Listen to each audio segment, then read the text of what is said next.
우아하고 품격 있는 일상교육의 모든 것, 라이프스타일 교육TV 김은영입니다. 조금씩 삶이 달라지는 법륜스님 반야심경 이야기, 오늘 드디어 42번째로 마지막 시간입니다. 아주 더울 때 시작했는데 오늘 날씨가 많이 쌀쌀합니다. 자, 우리가 더 추워지기 전에 오늘 따뜻한 마음으로 한번 같이 읽어보도록 하겠습니다.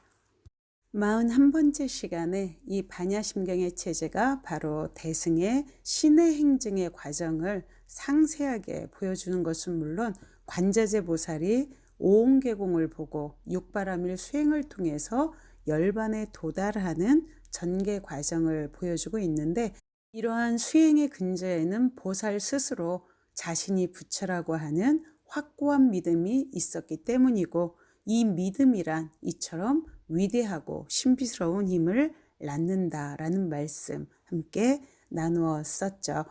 믿음이란 이처럼 위대하고 신비스러운 힘을 낳는다라는 말씀에서 저는 매우 전율이 오기도 했습니다. 자, 그러면 오늘 마지막 반야심경이 제시하는 수행론 같이 읽어보도록 하겠습니다. 그럼 이제 지금까지 정리한 반야심경의 정신의 근거에서 마지막으로 우리들이 어떻게 수행 활동을 해 나갈 것인가를 살펴보겠다. 사실 반야바람 일다의 정신에 입각해서 보면 지금까지 우리들이 해왔다고 생각하는 수행 생활에 대한 전면적인 반성이 요구된다. 무엇보다도 먼저 수행의 주체, 종교의 주체는 법사나 스님 또는 신부나 목사가 아니라 바로 여러분 자신이 수행의 주체라는 점을 자각할 것을 강조하고 싶다.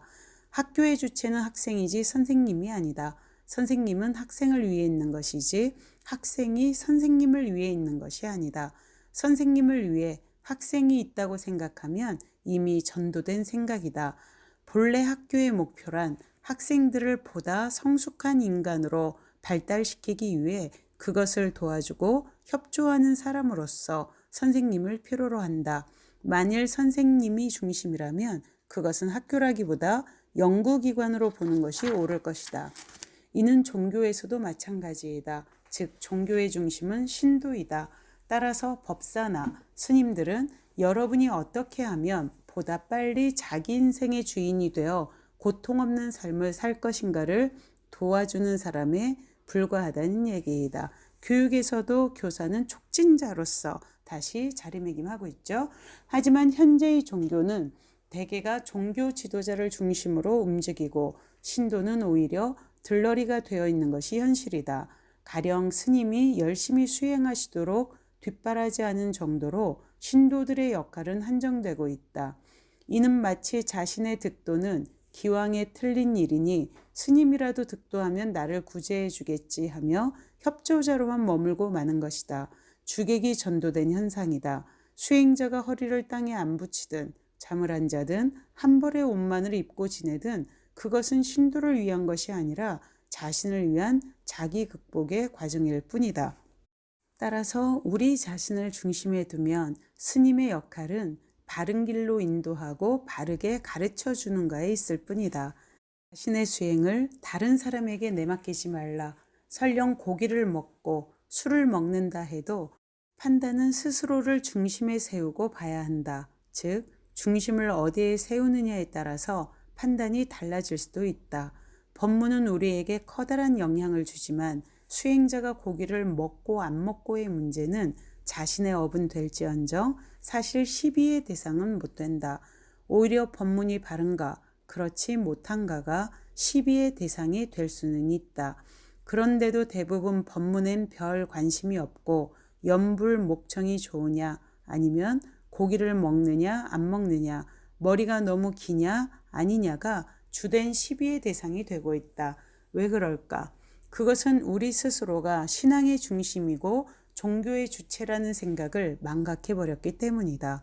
바로 우리 자신이 주체라는 확신을 가지면 주체인 나에게 그가 어떻게 협조할 것인가를 놓고 판단할 것이다. 수행의 주체가 여러분 자신임을 명심하라. 여러분은 누구를 위해서 존재하는 사람이 아니다.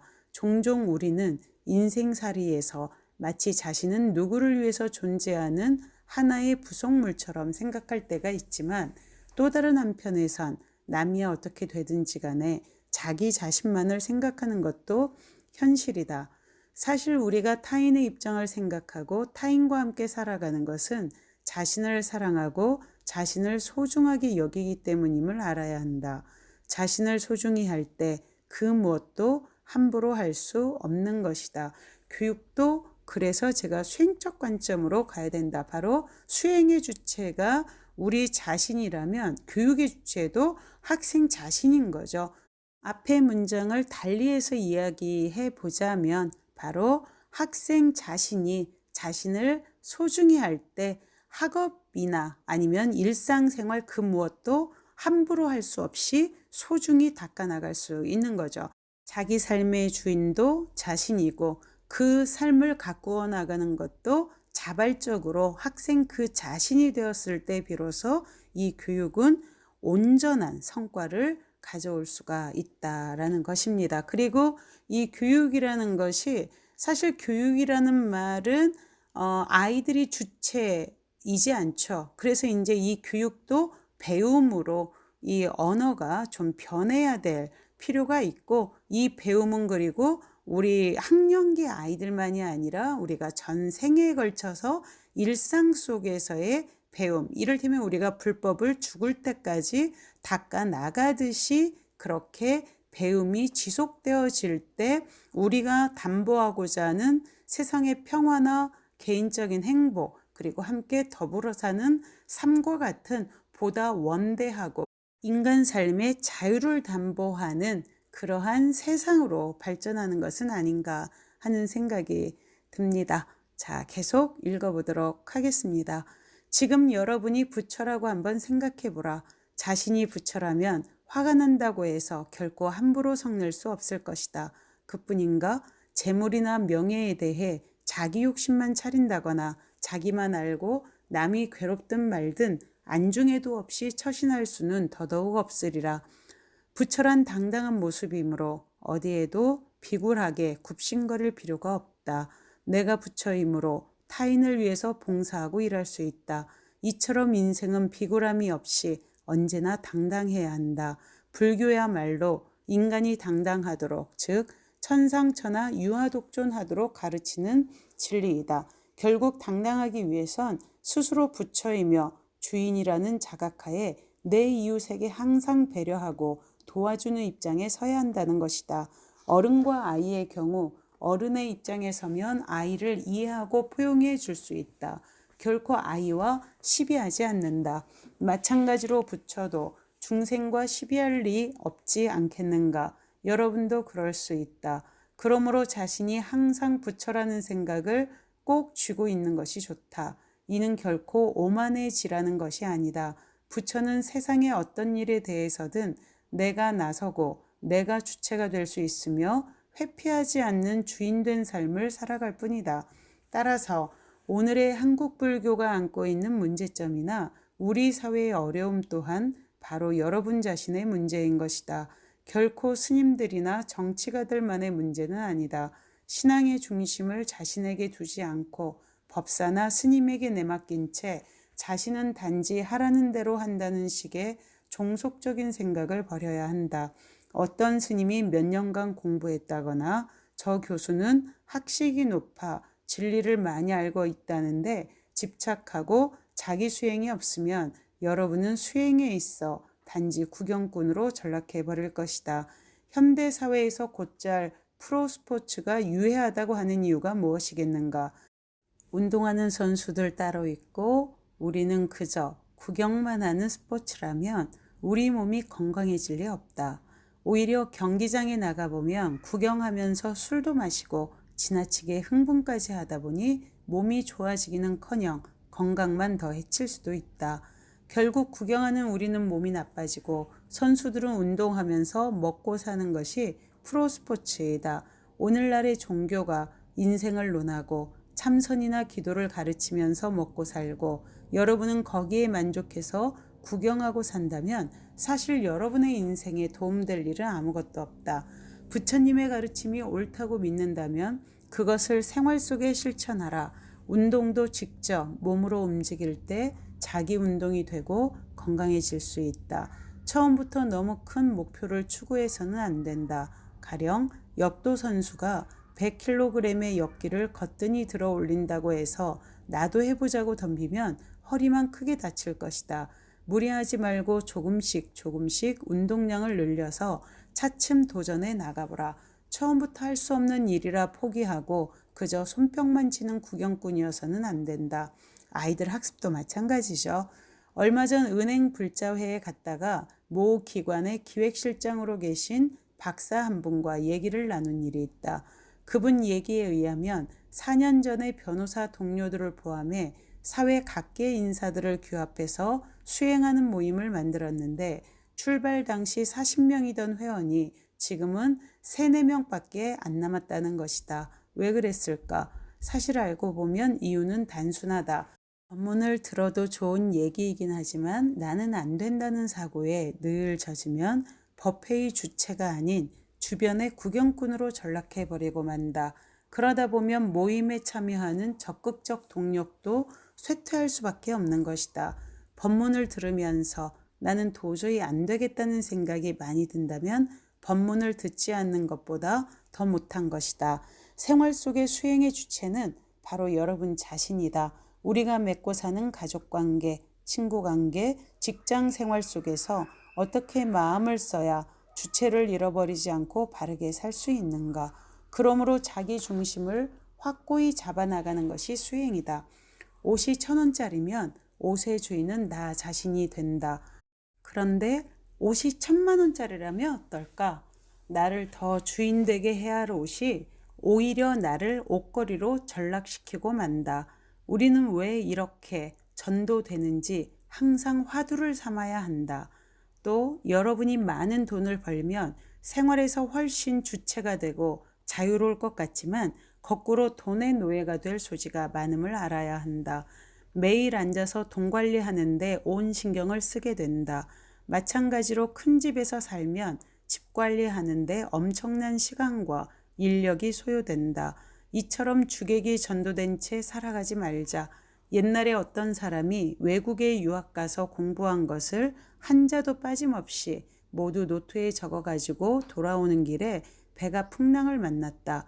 거센 파도가 배를 덮쳐 가슴 속에 품고 있던 노트를 잃어버리고 말았다는데 그로 인해 좌절해 산다면 이런 경우 그간에 공부했던 것이 모두 물거품이 된 셈이다. 일상생활에서 공부하는 것도 이와 같이 위험한 경우가 많다. 마음을 바로 쓰는 공부를 해 놓았으면 육신이 죽지 않는 이상 풍랑을 만나든 그 어떤 난관에 봉착한다 해도 그 마음을 잃어버릴 리 없다. 결국 주관이 똑바로 서 있으면 언제 어디에서든 후회하는 인생을 살지 않는다. 나서야 할 때와 물러나야 할 때를 언제든지 바르게 할 수 있다. 본래 내 것이 아님을 알면 내 손에 왔을 때는 잘 관리하다가도 내놓을 때는 허심탄회하게 내놓을 수 있다. 인간관계에서도 서로에 대한 소유관념이나 집착이 있기 때문에 갈등과 분쟁이 일어난다. 부부관계에서도 내 남편, 내 아내라는 울타리를 쳐놓고 상대가 그 울타리 안에만 있기 바라니 싸우는 것은 당연하다. 서로를 자유인으로서 존중하고 예의를 갖추면 우리가 느끼는 갈등 대부분을 소멸할 수 있다. 자기 주체를 상실했기 때문에 매달리는 것이다. 원망하는 마음이나 질투심은 매달리는 데에서 종속적인 삶 속에서 일어나는 것이다. 따라서 주체적이면 질투심은 결코 일어나지 않는다. 가령 나와 여기 있는 세 분의 관계에서 나로 인해 자기 인생이 좌우되고 내가 누구를 좋아하느냐에 따라 인생의 판도가 바뀐다면 세 사람 사이에선 질투심이 생겨날 것이다. 하지만 이때 당사자인 나는 질투심이 생기지 않는다. 내 자신이 주인이고 내 스스로 결정하는 일이기 때문이다. 여자가 질투심이 많다고 얘기하지만 엄격히 보면 그것은 여자의 속성이라고 할 수는 없다. 이 사회에서 아직도 다수의 여성들이 남성의 행위에 따라 자신의 삶이 결정되는 종속관계에 놓여 있기 때문에 질투심이 생겨난다. 만일 여자에 의해 여러 명의 남자들의 인생이 좌우되는 사회나 그런 관계에서라면 남자들도 똑같이 질투심이 일어날 수밖에 없을 것이다. 질투심이란 육신에서 규정되는 것이 아니라 종속성에서 생겨나기 때문이다. 굉장히 중요한 말씀을 주셨네요. 절에 다니면서도 내 스님을 구별하는 경우들을 많이 보았으리라. 스님이 누구한테 좀 잘해주고 못해주고를 놓고 신도 간의 갈등도 곧잘 일어난다. 이 또한 종속성에서 일어나는 중생심의 발로임을 알아야 한다. 이러한 문제점이나 잘못을 지적해주면 자신에게 좋은 얘기인데도 듣기 싫은 것이 우리들의 마음이다. 법회에 와서 절에 와서 자신이 잘한다는 칭찬만 듣는다면 무엇 때문에 절에 오고 수행하러 다니는가? 학교도 마찬가지 아니에요? 학생들이 칭찬만 받기 원해서 학교를 간다면 또 칭찬해 주지 않아서 학교를 가지 않겠다면 이것은 배우는 자세와 태도가 아닌 것이죠. 조금이라도 부족한 점을 더 지적받아 고쳐나간다면 그것이 훨씬 여러분에게 도움이 된다. 사실 잘못은 지적받아 자신의 잘못을 고치면 지적한 사람들에게 득이 가는 것이 아니라 바로 자신에게 좋고 이로운 것인데도 그것을 고치면 큰 손해라도 나는 듯이 착각하는 경우도 많다. 조계종 종정을 지내신 서암 큰 스님의 경우 8순이 넘으셨는데도 아직 시자를 데리고 다니시지 않는다. 이 책이 30년 전에 쓰여졌다는 거 여러분 참고하시면서 들어주세요. 연로하신데 혼자 다니시면 안 된다고 말씀드려도 스님은 단호하게 말씀하시길 세상 다 버리고 자기 공부하려고 출가한 사람인데 내 심부름이나 하려고 절에 왔겠느냐? 그런데 내가 어떻게 그런 사람을 시자로 데리고 다니느냐는 것이다. 이 한마디 말씀이 100마디 법문보다 더 가슴 뭉클하게 다가온다. 또 스님을 초청할 때마다 송구하게도 언제나 버스 타고 혼자 서울로 올라가시곤 하셨다. 한 번은 너무도 민망해서 신도분의 자가용으로 모시겠다고 전화로 말씀드렸더니 극구 오지 말라고 당부하셨다. 이유는 나는 늙은 몸이니 괜찮지만 바쁘게 뛰어다닐 젊은 사람이 시간 낭비해가며 올 필요가 없다는 것이었다. 전화를 통해 전달되는 그 자상하신 말씀이 100마디 지식보다 더 고맙고 감격스러운 적이 있었다. 나는 그때마다 앞으로 어떻게 인생을 살아가야 할 것인지 굳게 다짐하곤 했다. 반복하지만 여러분 자신이 수행의 주체임을 명심해야 한다. 기도도 남이 올려주는 것이 아니라 집에서든 절에서든 스스로 자기 기도를 성심껏 해 나가면 된다. 절에 하루도 빠짐없이 나오는 것이 자랑도 아니며 한 번도 나오지 못한다고 해서 죄가 되는 것도 아니다. 여러분을 위해 절에 매일 나와서 일하는 사람도 있을 수 있고 바쁘다 보면 집에 있어야 될 사람도 있을 수 있다. 일률적으로 정해질 수는 없다. 즉 수행은 자신을 위해 하는 것이기에 법문을 들을 때도 언제나 이 점을 명심해야 한다. 절의 공간도 불사도 모두 여러분들이 주인이고 중심에 서야 한다. 이 모든 것이 여러분을 위해 존재하는 것임을 바로 보아야 한다. 그럼 법문하는 나는 여러분을 위해서 얘기하는가? 그렇지는 않다. 나는 내 자신을 위해 법문하고 그 속에서 배우며 노력하고 수행할 뿐이다. 법문하다가도 내가 잘 모르는 소리를 하게 되면 그것이 화두가 되기도 하고 이렇게 실천해야 한다고 하면서도 내 스스로 부족할 때는 끊임없이 자신을 성찰하게 된다. 따라서 여러분도 일정하게 자기 마음의 문이 열리면 언제 어떤 경우에서든지 배울 수 있다. 잘 되면 잘 되는 대로 배우고 못 되면 못 되는 속에서도 배움의 길은 열리게 마련이다. 이처럼 자기 주체를 잃지 않으면 부엌에서 설거지를 하면서도 수행이 되고 자기 주체를 상실하면 좌선에 몰두하려 해도 수행은커녕 엄만짓게 될 수도 있다는 것을 유념해야 한다. 기도를 할 때나 법문을 들을 때 지루하게 느껴지는 것도 자신을 위해서라는 생각보다는 남을 위해서라는 생각에 빠져있기 때문이다. 왜 들어주고 있는가? 기도할 때 왜 일이 안 끝날까? 하는 망상이 일어나면 안 하는 것이 훨씬 낫다. 어떤 사람이 다른 사람들이 모두 기도하고 있는데 가만히 앉아 있는 것을 보더라도 저 사람은 기도하는데 왜 앉아 있나 하는 생각을 낼 필요가 없다. 기도란 자신을 위해서 하는 것이기 때문이다. 왜 나는 기도하는데 너는 안 하느냐 라고 생각한다면 길거리에 다니는 사람들과 모두 시비해야 되지 않겠는가.